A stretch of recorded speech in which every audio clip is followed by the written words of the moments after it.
What's up, guys? Thanks for coming back to Lockdown Universe. Just wanted to let you guys know that Anchor now is allowing you to become part of the Lockdown Universe experience by becoming part of the subscription. We're only charging $1.99 currently, and we want you to be part of the experience. We're going to offer unheard of whistleblower testimony, as well as government insider information, as well as folks who have undergone hypnotic regression and told us their story. So please tune into that. If you are interested for deeper cuts and deeper information, please consider being part of the subscription. It's only $1.99 and it's definitely worth it. So join in. Let's get to the show.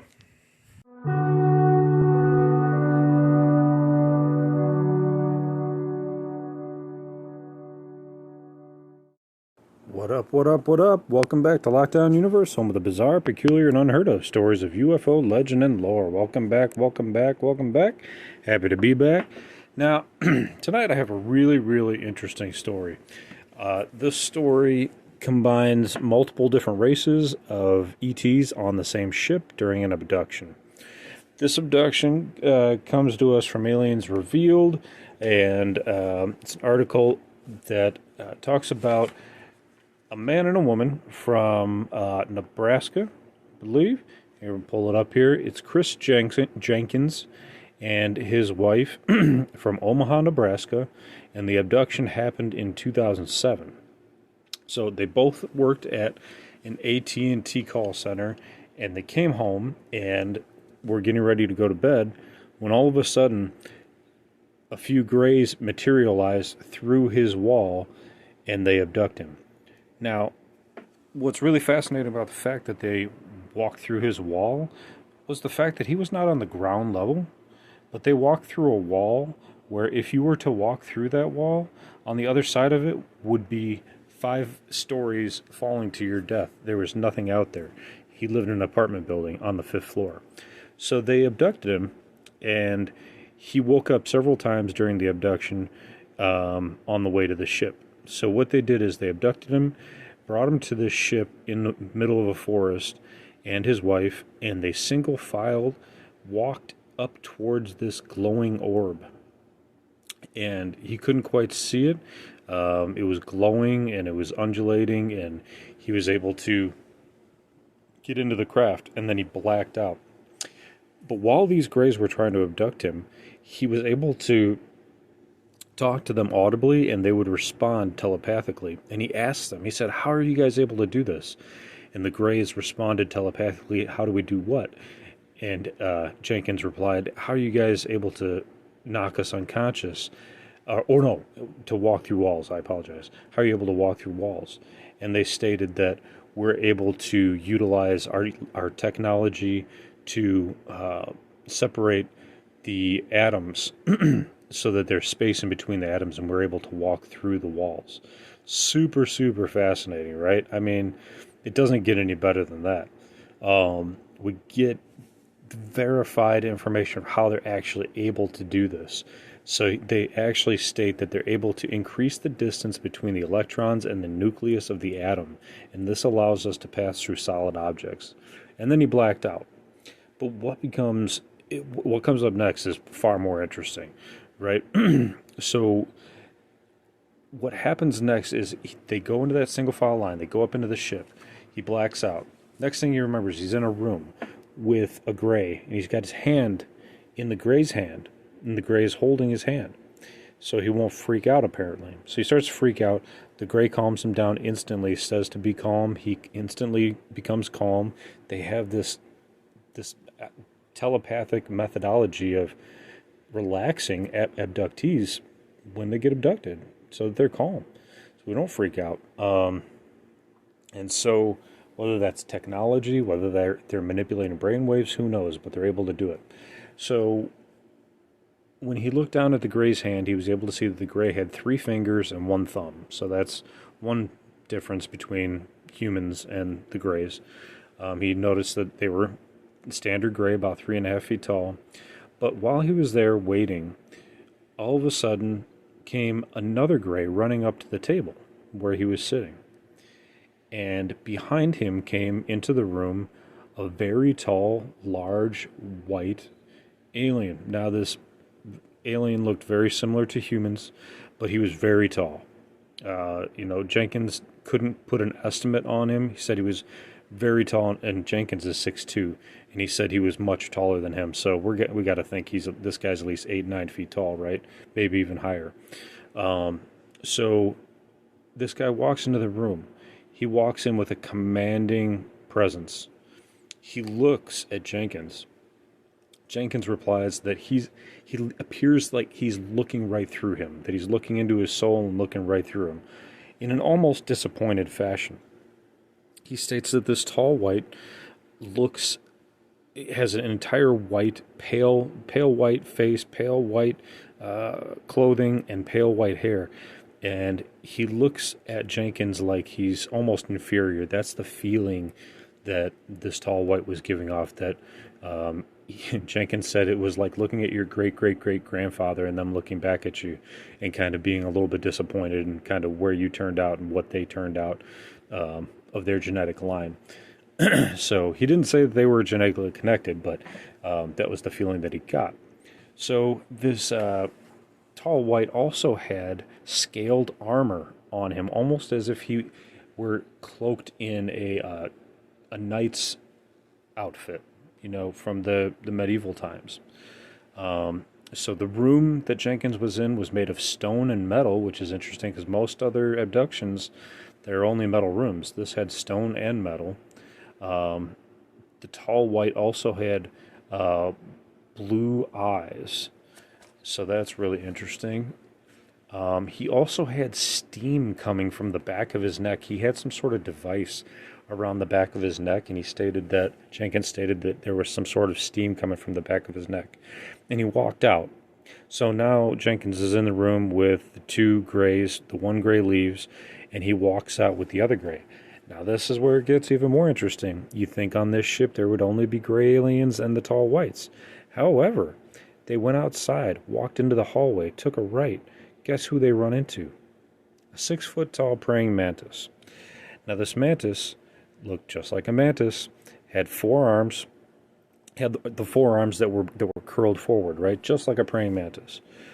The praying mantis comes up to him. Jenkins begins to freak out. The gray is holding his hand and tells him to be calm, that the praying mantis only wants to meet him. Praying mantis comes forward, puts out his arm as if he wants to shake Jenkins' hand. Jenkins abides. He shakes the praying mantis' hand. When he touches the praying mantis, a flood of knowledge comes into his mind about their entire society, how they exist, how they interact, how they communicate. He states that he gets visions of thousands of them crawling all over each other with clicks, multiple clicks, thousands of clicks. And then he begins to feel 3 clicks in his body, in his feet and in his knees and in his back. Strong clicks that are physical. He states that this is the way that they communicate. They communicate through touch. That they're touching each other. When they touch each other, they communicate this electronic signal through each other. And then he begins to see more visions. He sees thousands of tunnels and millions of these praying mantis-like beings. And then he zooms out a little bit farther and sees this planet, a planet made of many ridges on its surface, and also ice. He sees lots of ice. So he continues to talk to the praying mantis. Praying mantis continues to give him some understanding about how they communicate, and that they're there to learn about humans. And then he blacked out again. And then he's returned home with his wife and wakes up 13 hours later at 7 a.m. as though nothing has happened. So his wife communicates with him, but she doesn't remember anything. So we have Jenkins, who remembers everything, a lot of information, but yet his wife remembers nothing. Fascinating. So he continues to state that they continue to contact him. They continue to discuss certain things and encourage him to read certain books. Some are the Bible, some are other religious texts, but that they continue to connect with him. He has yet to have another abduction experience where he can remember being abducted. Only this particular abduction. So, he does continue to receive connections with these folks. So, what's the takeaway here from this story? Well, it's kind of mind-blowing. We have some very, very interesting information in this one. One, we have what we've kind of known all along is that there's different species working together. Who and what was the tall white? Could it have been a reptilian pretending he was humanoid just to not freak out Jenkins? Could it have actually been a tall white? Most tall whites seem to have a benevolent feeling about them. They never usually give off any negativity. This case, the tall white gave off like a negative feeling of disapproval. Seems as though it could be a reptilian, as we know that many mantis beings work with reptilians. Now, what's really fascinating is, in this case, this is one of the only cases of abduction where the mantis actually touched a human and asked to reach out and to shake hands with this individual. And Jenkins actually said it felt like plastic when he touched this being. But that the praying mantis actually communicated how their species has evolved, how their species exists and works together, and how they communicate. And they communicate through touch, which is really fascinating because a lot of times these mantis beings, have been thought of as being telepathic. I wonder if they can only communicate via touch. That would be really fascinating.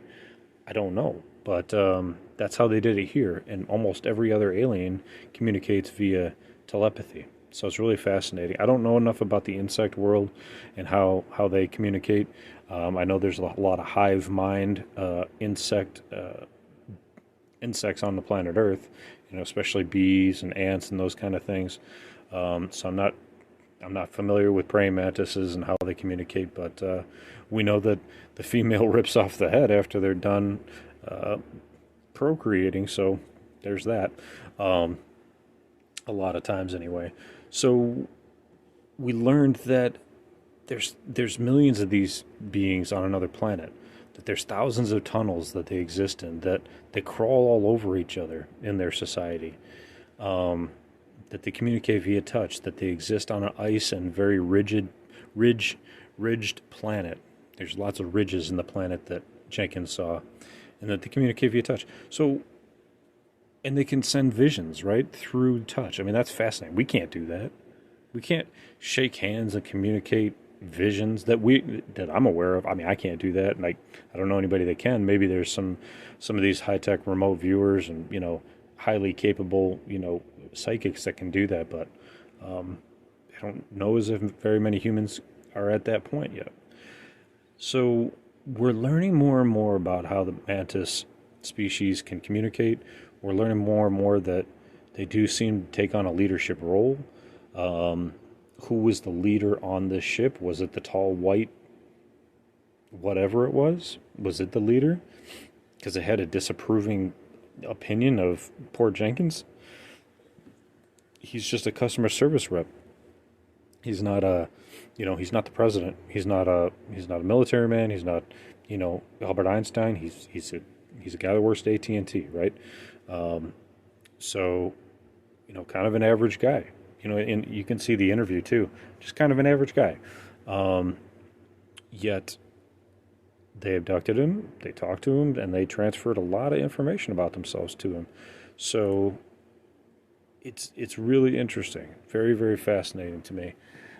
Who they pick and why they pick them. I mean, it's not like he had any special capability that I'm aware of, but you know what? He might have had something in his bloodline. He might have had something that they needed.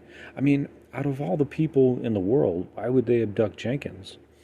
when he's talking, he just seems like an average guy. It's got to be something maybe in his bloodline, or maybe something in the future that they know about, or something that they need, right? If you're going to go on a mission, a military mission, you're going to take someone, there's a reason. He must have had something special. And the Mantis wanted to meet him. Could this guy eventually become some sort of leader? Could this guy, Jenkins, eventually become some sort of important figure for humanity? Or maybe his offspring become some important figure of humanity?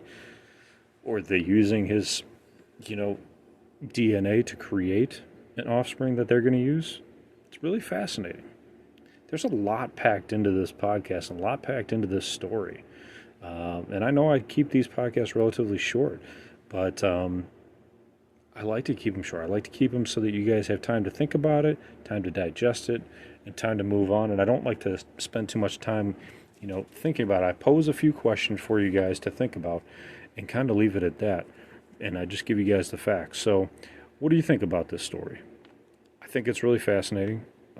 Really, really fascinating. More than a lot of these other podcasts. Not that the other ones are bad, but we got a lot of information on the praying mantis species, and then we got some information about like the tall white and the differences between this tall white and many other tall whites that seem to be benevolent, kind, loving, caring, seem to be protectors.